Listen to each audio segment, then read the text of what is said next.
إنما الصدقات للفقراء والمساكين والعاملين عليها والمؤلفة قلوبهم وفي الرقاب والغارمين وفي سبيل الله وابن السبيل فريضة من الله والله عليم حكيم. ومنهم الذين يؤذون النبي ويقولون هو أذن قل أذن خير لكم يؤمن بالله ويؤمن للمؤمنين ورحمة للذين آمنوا منكم والذين يؤذون رسول الله لهم عذاب أليم. يحلفون بالله لكم ليرضوكم والله ورسوله أحق أن يرضوه إن كانوا مؤمنين.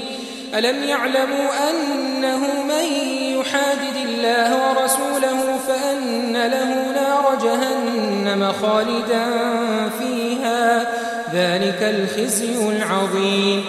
يحذر المنافقون أن تنزل عليهم سورة تنبئهم بما في قلوبهم قل استهزئوا إن الله مخرج ما تحذرون.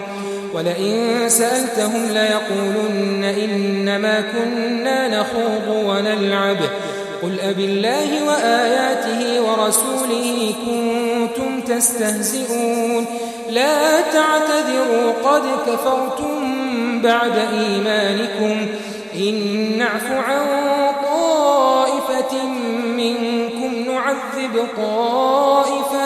نعذب طائفة بأن